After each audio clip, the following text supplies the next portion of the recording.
Bonjour à tous, présenter la face cachée du wokisme est l'objectif de cette vidéo. Une face cachée dont les woke ne parlent bien évidemment jamais et une face cachée dont parlent peu ou pas les observateurs bien trop souvent attachés à ne présenter que les aspects spectaculaires, c'est-à-dire caricaturaux et provocateurs de ce mouvement. Ne pas connaître cette face cachée, c'est passer à côté de l'essentiel. C'est comme si on présentait le thème de l'intelligence artificielle sans parler de son impact sur le monde du travail et sur les rapports entre les individus et sans aborder le transhumanisme et la réalité virtuelle. Bref, c'est comme si on évitait de parler des sujets qui fâchent, c'est-à-dire des conséquences, des risques et des menaces. Comme je le dis dans ma précédente vidéo, si le wokisme est parti de revendications légitimes, il a vite dérivé et basculé, et trop peu de personnes connaissent cette dérive et cette bascule qui représente justement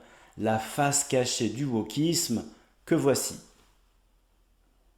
Le wokisme a créé une incroyable onde de choc qui s'est propagée à d'autres pays occidentaux au-delà des États-Unis et a suscité rapidement l'adhésion et le soutien de très nombreuses personnes. Pourquoi si rapidement et si intensément?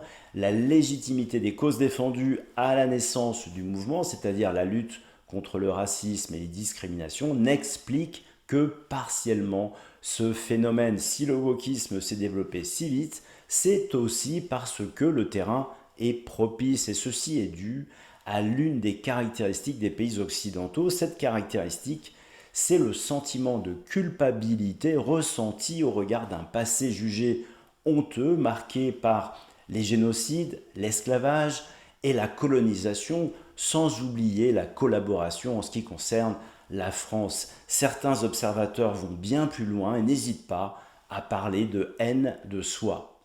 Consciemment ou pas, individuellement et collectivement, il y a ce sentiment de culpabilité, il y a une soif de repentance faisant le lit du wokisme. Les woke l'ont bien compris, ils vont en user et en abuser. À quel moment ce mouvement a dérivé? Eh bien, à partir du moment où il est entré dans une démarche victimaire extrémiste, je m'explique, je fais partie d'une minorité, donc je suis forcément une victime, donc je fais forcément l'objet de discrimination. Et à partir du moment où il s'est ouvert à d'autres groupes de personnes représentant en fait des minorités au sein de minorités peu représentatives en nombre et donnant parfois l'impression de caprices individuels. C'est le concours l'épine de l'identité, c'est le concours de l'identité innovante. Avez-vous entendu parler des pansexuels, des bispirituels, des en-questionnements, des intersexes, des queers, des transraciaux, des xénogenrés? Je pourrais continuer la liste. À partir de quel moment ce mouvement a basculé? Eh bien, dès lors qu'il s'est transformé en un mouvement révolutionnaire, vindicatif, c'est-à-dire revanchard, farouchement résolu à renverser l'ordre établi comme tout mouvement révolutionnaire, à prendre le pouvoir et à inverser les normes, nos normes, que les woke remettent totalement en cause, car elles ne sont qu'une fiction, qu'une construction dont le but n'est que d'instituer un rapport de domination entre les êtres humains. Alors, s'il y a des dominés, il y a forcément des dominants. Qui sont-ils? Est-ce que ce dominant a un profil type? Eh bien, la réponse est clairement oui. Le dominant est un homme, le dominant est blanc, le dominant est hétérosexuel. Petite parenthèse, si le dominant est blanc, c'est parce que nous sommes en Occident. Au Japon, par exemple, là où le wokisme est en train de monter en puissance, bien évidemment, il en est autrement. Je ferme la parenthèse. La haine de l'homme blanc hétérosexuel est le dénominateur commun des trois grands groupes qui composent le mouvement woke, c'est-à-dire les minorités ethniques, les minorités sexuelles et les néo-féministes. Pourquoi les femmes blanches ne sont pas concernées ou peu? Tout simplement parce qu'elles sont assimilées, et particulièrement par les néo-féministes, au groupe de personnes dominées et exploitées. Mais attention, ne me faites pas dire ce que je ne dis pas, ce n'est pas parce que l'on est issu d'une minorité ethnique que l'on est forcément woke. D'ailleurs, il y a beaucoup de personnes de culture arabo-musulmane qui s'opposent fermement à ce mouvement. Ce n'est pas parce que l'on est gay ou lesbienne que l'on est forcément woke, et ce n'est pas parce que l'on défend des idées féministes que l'on est forcément woke. Toute généralisation serait bien évidemment stupide. Mais, ce n'est pas parce que l'on ne fait pas partie de ces minorités que l'on n'est pas woke. Pour autant, le wokisme s'impose comme le nouveau mouvement révolutionnaire, il est subversif à souhait et rassemble tous ceux qui veulent renverser l'ordre établi, et peu importe si les motivations et les objectifs ne sont pas forcément identiques et que les visions divergent, ce qui laisse d'ailleurs dubitatif quant à la pérennité de certaines alliances. Alors pourquoi cette haine de l'homme blanc hétérosexuel? Pour les woke, les raisons sont pléthoriques. Il s'agit d'un affreux à qui l'on reproche son racisme, sa xénophobie, son sexisme, son machisme, son homophobie, sa transphobie, sa soif de domination et de conquête, son goût pour la violence, son goût pour la prédation qu'il exerce sur l'espèce humaine, mais aussi sur la planète. Dernier grief, allant être séduisant pour la jeune génération très sensible aux problématiques du climat. Une haine qui n'est pas sans conséquence sur les relations entre les hommes et les femmes, qui deviennent de plus en plus conflictuelles, donnant naissance à une guerre des sexes qui pourrait avoir rapidement un impact sur la natalité. Les néo-féministes ont également pour cible le modèle du patriarcat, car elles estiment qu'il enferme les femmes dans une position de dominée, vont même jusqu'à soutenir que tant que le modèle du patriarcat existera, l'homme blanc hétérosexuel ne pourra pas commencer à entreprendre sa démarche de déconstruction. Je vais y revenir. L'homme blanc hétérosexuel est sommé de se repentir, il est invité à expier ses péchés et à se déconstruire. Et dans une société où la repentance s'est imposée, le discours victimaire est arrivé à séduire malgré son extrémisme et son simplisme, car les woke n'hésitent pas à généraliser. Comme je l'ai dit précédemment, ils usent et abusent de ce sentiment de culpabilité individuel et collectif. Alors pour les woke, il s'agit de démonter, de faire exploser le système qui a permis d'instituer ce rapport de domination entre d'un côté l'homme blanc hétérosexuel et de l'autre côté les minorités victimisées. Si ce système a été construit, il peut donc être déconstruit. Et on ne peut comprendre l'idéologie woke sans comprendre le concept de déconstruction. Mais les woke n'ont rien inventé en réalité. Ils vont reprendre et capitaliser sur un concept qui existe depuis les années 70 et qui a séduit et séduit toujours bon nombre d'intellectuels révolutionnaires dans l'âme. Concept issu de travaux réalisés par des philosophes français, dont Derrida, Deleuze, Foucault, d'où son appellation de French Theory par des universitaires américains, qui accueillent ce concept avec enthousiasme dans les années 80, période durant laquelle, dans les universités américaines, fleurissent entre autres des départements d'études de genre et d'études post-coloniales. Concept le plus souvent associé à Jacques Derrida, lui-même inspiré du philosophe allemand Nietzsche. Jacques Derrida expliquera comment, selon lui, il faut déconstruire ce qu'il appelle le phallo-logocentrisme. Le phallus, symbole de la domination de l'homme blanc sur les femmes, le logos, image de la rationalité occidentale, et la centralité, prétention de l'Occident masculin, blanc et capitaliste à coloniser le reste du monde. Vous voyez, les woke n'ont strictement rien inventé. L'objectif du concept de déconstruction est de mettre en évidence la dimension construite, donc biaisée, de ce qui est présenté comme évident, normal, logique, scientifique, rationnel, universel, naturel, etc. Concept qui invite somme toute au questionnement, à défaut d'apporter la preuve de cette dimension construite, forcément subjective et donnant lieu à de nombreuses polémiques. Tout est remis en cause, car tout est finalement construit pour ne favoriser que certaines catégories de personnes. En l'occurrence, vous l'aurez compris, il s'agit de l'homme blanc hétérosexuel. Tout est une question de construction sociale et culturelle. Il n'y a pas de vérité, il n'y a pas d'évidence, Il n'y a que des croyances ou plutôt des interprétations. Dans cette remise en cause, tout y passe. L'écriture et la grammaire, l'histoire, les traditions, les religions, ou plus précisément la religion chrétienne, les valeurs, les normes, bien évidemment, on en a parlé, l'universalisme, la rationalité, la médecine, la biologie, les mathématiques, la physique, etc. Alors comment cela se traduit-il concrètement? Prenons quelques exemples. Les mathématiques sont désormais accusées d'être racistes par les woke pour plusieurs raisons. La première raison, c'est qu'ils estiment que le principe de mathématiques purement objectives est totalement faux. La seconde raison, c'est que la culture de la suprématie blanche apparaît dès lors que l'accent est mis sur l'obtention de la bonne réponse ou lorsque les étudiants sont tenus de montrer leurs travaux. Pour les woke, demander des bonnes réponses est source de discrimination. Eh bien, vous voyez, dire cela, pour le coup, c'est vraiment raciste. En physique, il ne faudrait plus parler des lois de Newton, mais des lois fondamentales de la physique, parce que Newton était blanc et que le wokisme invite à décentrer la blanchité et à décoloniser les programmes. Pour les woke, les universités perpétuent les discriminations que l'homme blanc hétérosexuel impose aux identités victimisées. Les sciences modernes étant nées en Occident, elles ont tout en commun d'être partie prenante du colonialisme, de l'esclavage et de la destruction des cultures indigènes. Puisque les sciences ont participé à l'esclavage et à la colonisation, il faut donc les décoloniser, voire les supprimer. La prétendue objectivité des sciences occidentales n'est que le résultat de la domination blanche. Waouh!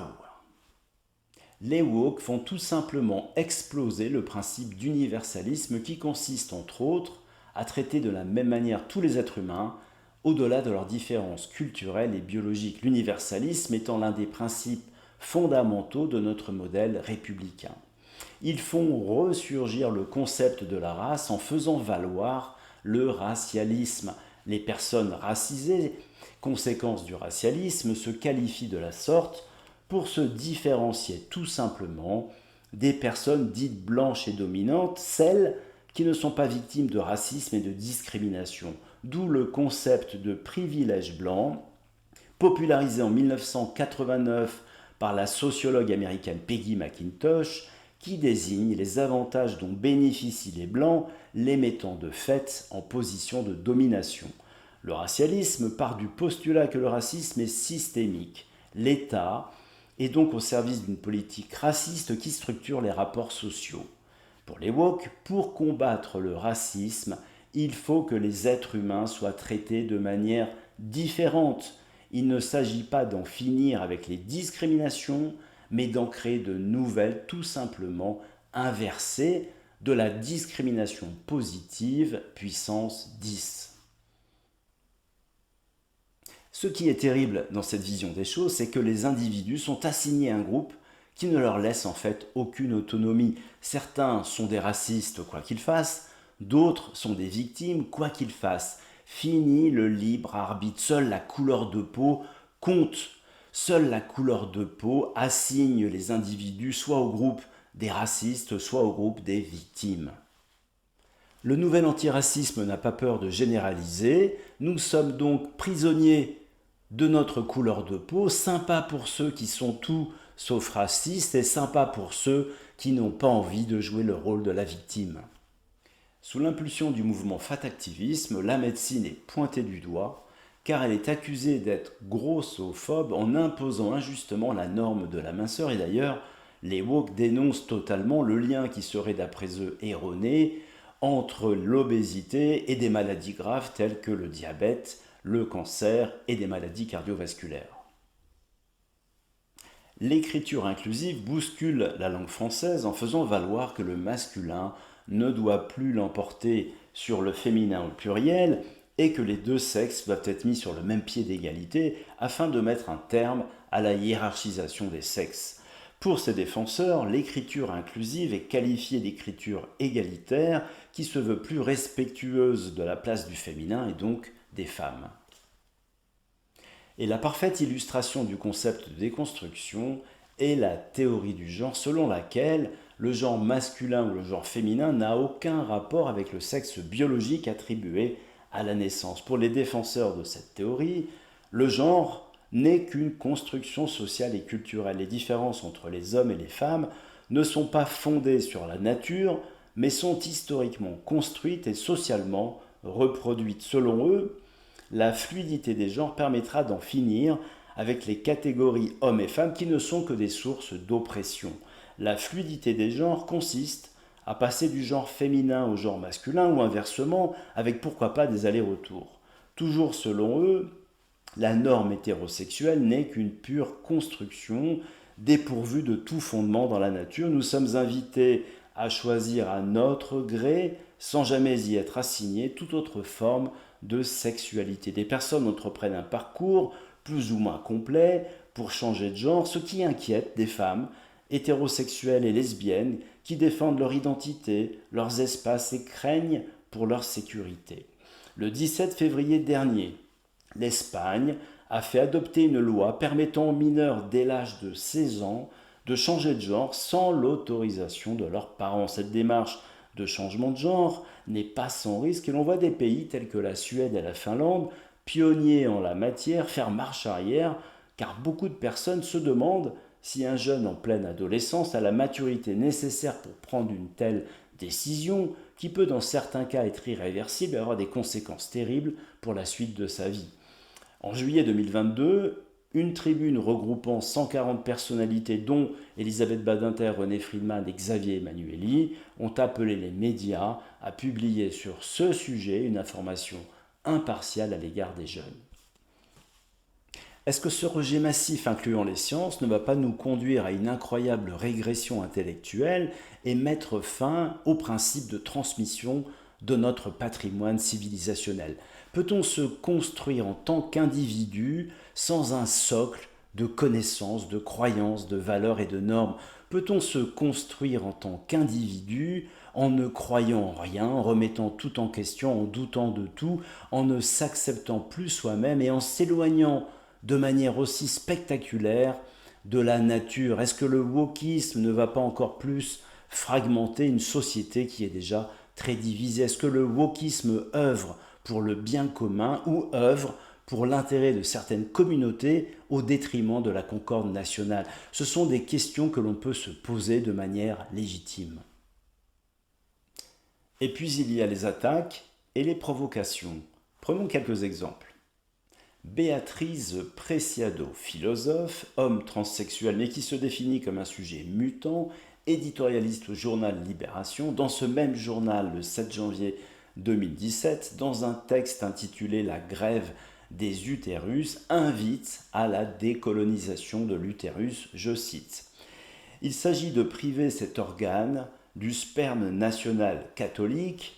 Je précise que Yel est d'origine espagnole. Non, je plaisante pour Yel. Cette personne est d'origine espagnole. Pour lui préférer l'abstinence, l'homosexualité, la masturbation, la sodomie ou l'avortement. Et je garde le meilleur pour la fin. Je reprends ma lecture. Pour lui préférer la coprophagie et la zoophilie. Alors, pour ceux qui ne le savent pas, la coprophagie, c'est le fait de manger des excréments. Déclaration horrible et terriblement haineuse, priver les hommes de l'utérus des femmes est d'ailleurs une idée qui ne semble pas fondamentalement déplaire à Madame Sandrine Rousseau, qui le 15 février dernier à l'Assemblée nationale a fait une déclaration qui n'est pas passée inaperçue. Houria Boutelja, fondatrice du Parti des indigènes de la République, déclarait le 31 mars 2012, je cite, « Mohamed Merah, c'est moi, et moi je suis lui. Nous sommes de la même origine, mais surtout de la même condition. Nous sommes des sujets post-coloniaux.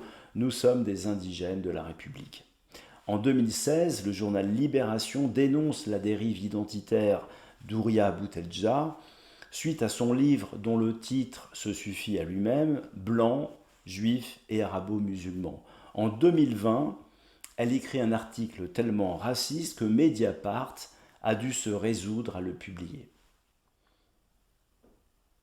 L'UNEF, le syndicat étudiant qui organise des réunions non mixtes, réunissant entre elles des personnes qui se définissent comme non blanches, ou alors exclusivement des personnes homosexuelles, ou alors exclusivement des femmes, les autres n'ayant pas le droit d'y participer. Le Centre national des arts d'Ottawa, au Canada, avait organisé le 17 février dernier une représentation exclusivement réservée aux personnes de couleur noire. Petite pointe d'optimisme, devant le tollé, l'établissement a dû finalement renoncer.